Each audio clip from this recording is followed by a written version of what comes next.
In this video, I'd like to talk about Ukwmo, but not in the way that you might expect. If you came here looking for information on what it is, where you can get one, or how to use it, then this isn't the video for you. There are plenty of other resources online that provide all of that kind of information. But if you're interested in the history of the UK Warning Monitoring Organisation and how its protocols shaped some of the fundamental assumptions we make about nuclear strategy, then stick around.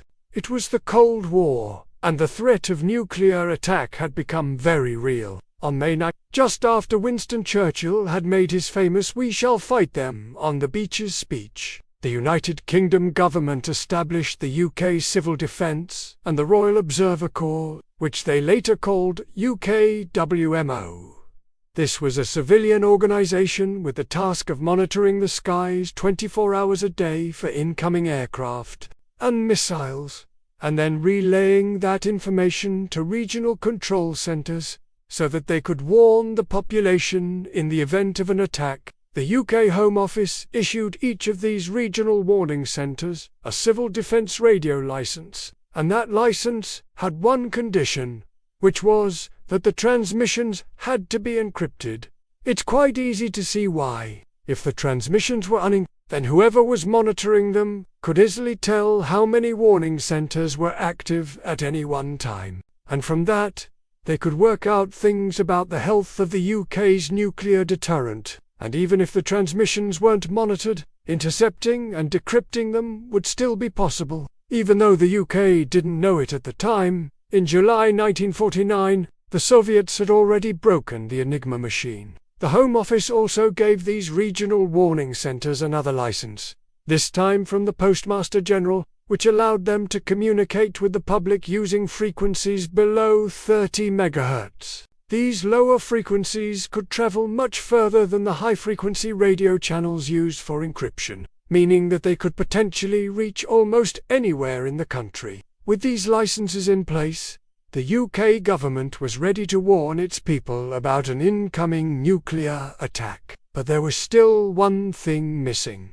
and that was a way to actually launch a nuclear strike. At the time, the UK didn't have any nuclear weapons of their own, and relied entirely on the United States for their nuclear deterrence. But in 1952, the British government started to develop their own independent nuclear weapons capability. And when those weapons eventually became operational in 1953, they also needed a way to launch them. The UK government decided that it wanted its nuclear strikes to be launched by submarine, and as soon as 1955, the Admiralty was looking into ways to trigger the warheads remotely. One idea was to use a radio signal sent from a ground station somewhere in the middle of the Atlantic Ocean. In fact, in 1958, the Admiralty commissioned a Polaris submarine, the A1 class, with the explicit task of making sure that the US would be able to trigger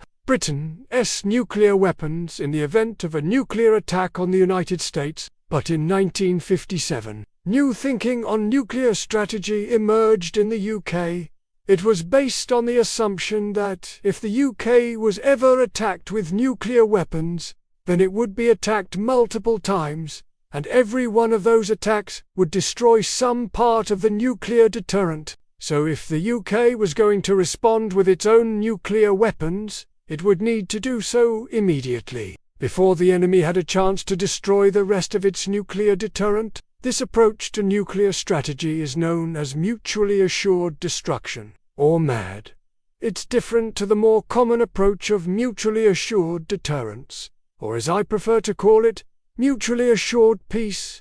Under mutually assured deterrence, a nuclear power doesn't strike first, because it knows that doing so will result in retaliation from another nuclear power. Under mutually assured destruction, however, a nuclear power may launch a preemptive strike, because it knows that any retaliatory strikes will fail to destroy the rest of its nuclear arsenal. The thinking was that if the US was attacked, then Britain should automatically respond by launching its own nuclear weapons, no matter who was responsible. The British government didn't want this decision to be left up to the politicians, So it created a fully automated system called Ukwmo, which would take the decision out of human hands. If the UK was ever attacked with nuclear weapons, then the system would automatically take over and unleash Britain's own nuclear response.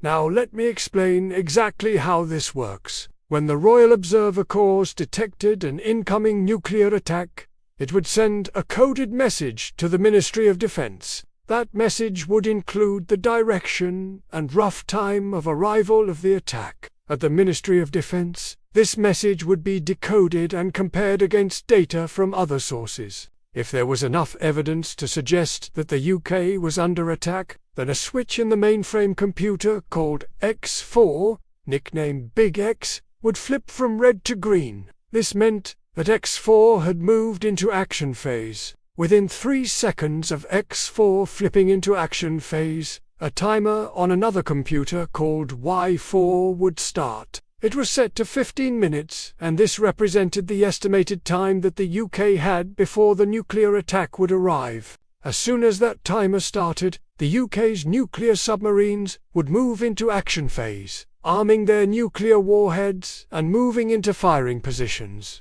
Y4 would also pass a signal to the ball tops, which were essentially large metal spheres filled with radioactive isotopes that could be dropped over the United Kingdom. They would emit gamma radiation that could be picked up by radiological monitoring stations across the country, alerting them to the fact that the nuclear attack had begun. But perhaps the most interesting part of this system was that Y4 would also transmit a signal to the Russian embassy in London.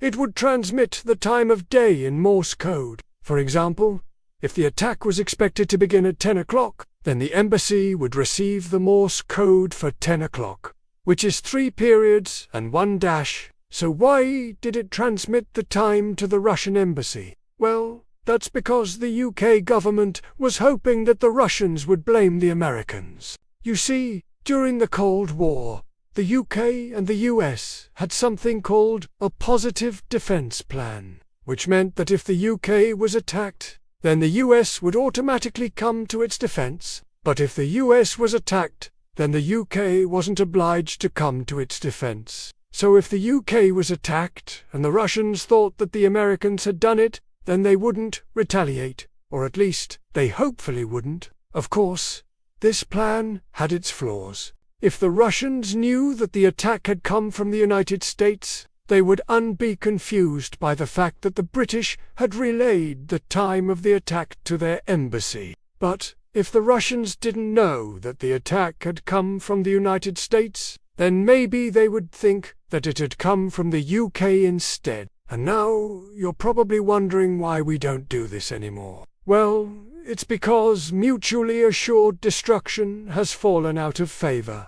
These days, nuclear strategies are based on mutually assured deterrence, which means that a country will only launch a nuclear weapon if it has been deliberately targeted by another nuclear power. In theory, if a country launches a nuclear weapon against another country, then it's assumed that that country's nuclear weapons are next. And of course, this means that the country that launched the first nuclear weapon would be destroyed, along with the country that it attacked. Now, there are different kinds of mutually assured deterrence, and I'll talk about them in a future video. But for now, it's important to understand that the UK no longer has a preemptive first strike nuclear weapons logic like Ukwmo. If you did, please consider leaving a like and subscribing. And as always, thank you for watching.